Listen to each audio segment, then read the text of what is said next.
Mikhail Nikolaevich Tukhachevsky's personal life and military career based on available historical information.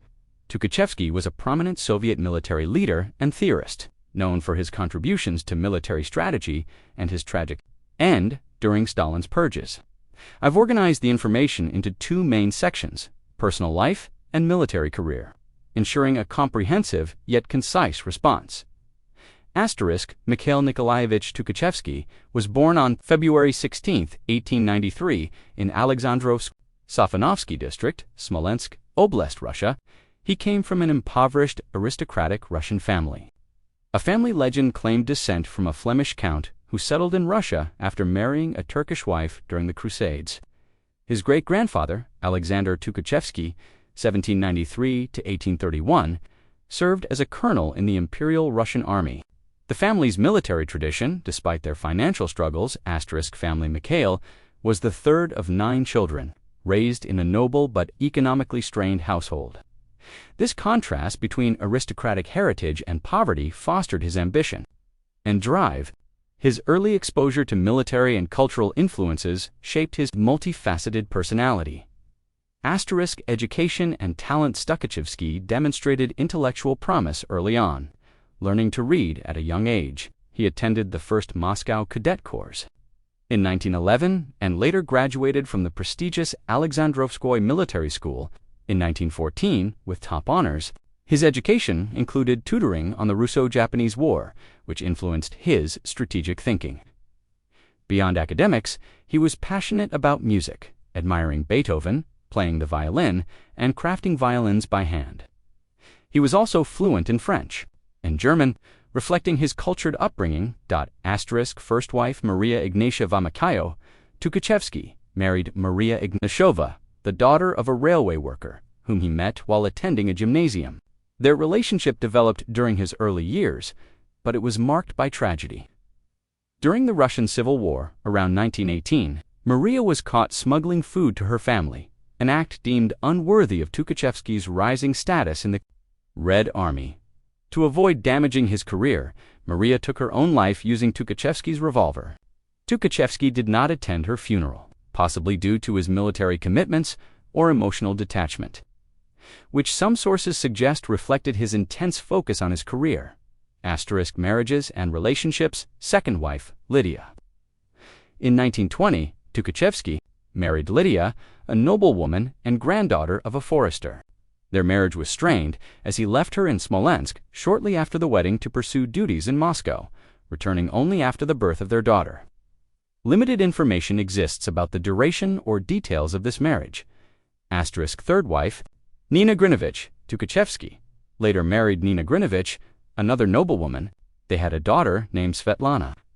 Additionally, Tukhachevsky had an affair with Yulia Kuzmina, a colleague of Nina's, which resulted in another daughter, also named Svetlana, family's fate. During Stalin's Great Purge, 1937 to 1938, Tukhachevsky's family suffered severely. His wife Nina and his brothers were executed, while his sisters and daughter Svetlana from Nina were sent to the Gulag. Military training. Mikhail Tukhachevsky's military career began with a strong educational foundation and early combat experience, setting the stage for his rise as a prominent Soviet military leader. Education. In 1911, Tukhachevsky enrolled in the first Moscow Cadet Corps, a prestigious military institution that provided rigorous training for future officers. In 1914, he graduated from the Alexandrovskoye Military School in Moscow, earning top honors. His education included specialized tutoring on the Russo-Japanese War 1904-1905, which exposed him to modern warfare concepts and shaped his strategic thinking. His academic excellence and ambition marked him as a standout cadet. World War I, 1914 to 1917, Mikhail Tukhachevsky's early military career during World War I was marked by bravery, rapid recognition, and resilience, shaping his reputation as a capable officer before his rise in the Soviet Red Army. Entry into service in July 1914. Shortly after graduating from the Alexandrovskoye Military School with top honors, Tukhachevsky joined the Semyonovsky Guards Regiment as a second lieutenant. The Semyonovsky Guards were an elite unit in the Imperial Russian Army, and his assignment reflected his promising start. Combat and recognition. Tukhachevsky saw active combat on the Eastern Front against German and Austro-Hungarian forces. Within the first 6 months of the war, he earned 6 decorations for courage, showcasing his bravery and leadership under fire. These awards highlighted his early potential as a military leader, despite his youth and limited experience. Capture and imprisonment. In February 1915, during a battle, Tukhachevsky was captured by German forces. He endured harsh conditions as a prisoner of war, making for escape attempts that demonstrated his determination and resourcefulness. After these failed attempts, he was transferred to the Ingolstadt Fortress, a notorious prison in Bavaria for officers. There, he met Charles de Gaulle, the future French leader, and other notable prisoners. Their interactions likely exposed Tukhachevsky to diverse military perspectives, escape and return. In September 1917, Tukhachevsky succeeded in his 5th escape attempt from England. He made his way back to Russia, arriving during the tumultuous period of the Bolshevik Revolution. His return coincided with the collapse of the Imperial Russian Army and the rise of the Bolsheviks, setting the stage for his alignment with the Red Army. Notable traits and beliefs during his imprisonment. Tukhachevsky reportedly expressed controversial views, including anti-Semitic and neo-pagan sentiments. He carved an idol of Perun, the Slavic god of war, and voiced disdain for Christianity and Judaism, associating them with capitalism. These views, recorded by fellow prisoner Remy Rohora, reflect the complex and sometimes contradictory aspects of his personality during this formative period. Russian Civil War, 1918 to 1921. Mikhail Tukhachevsky's role in the Russian Civil War, 1918 to 1921, was pivotal, marking his rapid rise in the Red Army and establishing him as a key Bolshevik commander. Despite his aristocratic background, he aligned with the Bolsheviks and demonstrated strategic brilliance. Though his brutal tactics earned him a controversial reputation. Joining the Bolsheviks in April 1918, Tukhachevsky joined the Communist Party and the Red Army, seeing greater career opportunities under the Bolsheviks than in the collapsing imperial system. His noble origins raised suspicions. But his skills and ambition secured him a position under Leon Trotsky as a military commissar in Moscow's defense area. Early commands, 1918 to 1919. Tukhachevsky was appointed commander of the First Army on the Eastern Front in 1918, where he led operations against White Army forces. His leadership helped secure Bolshevik control in the region.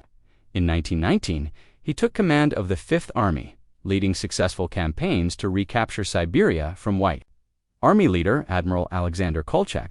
These victories showcased his ability to manage large-scale operations and coordinate diverse forces.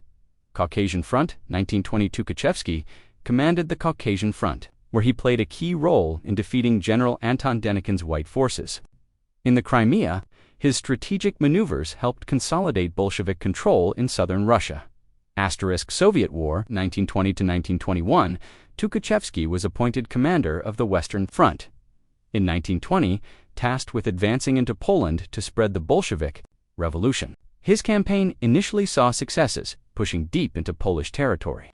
However, he suffered a major defeat at the Battle of Warsaw, August 1920, often called the Miracle on the Vistula. Tukhachevsky blamed Joseph Stalin, then a political commissar, for failing to support his flank by diverting troops to Lviv. This loss halted the Bolshevik advance and created a lasting personal and professional rift with Stalin.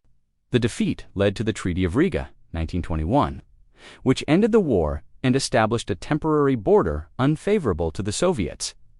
Suppression of rebellions, 1921, Kronstadt Rebellion. Tukhachevsky led the Red Army's suppression of the Kronstadt sailors. Uprising in March 1921, a revolt by former Bolshevik supporters demanding greater freedoms. He employed harsh tactics, including mass executions, to crush the rebellion. Tambov Rebellion. Later in 1921, Tukhachevsky was tasked with suppressing the Tambov peasant uprising, an anti-Bolshevik revolt in central Russia. He used extreme measures, including mass shootings, concentration camps, hostage-taking, and poison gas to subdue the rebels. These brutal tactics, while effective, cemented his reputation for ruthlessness and alienated some within the Bolshevik leadership. Tukhachevsky's successes in the Civil War demonstrated his strategic acumen and ability to command under pressure, earning him rapid promotions. However, his aggressive tactics and willingness to use extreme measures sparked controversy. Foreshadowing tensions with peers like Stalin and Kliment Voroshilov, his experiences during the war also informed his later theories on modern warfare, particularly the need for coordinated, large-scale operations. Don't forget to like, comment, and subscribe for more military and geopolitical updates.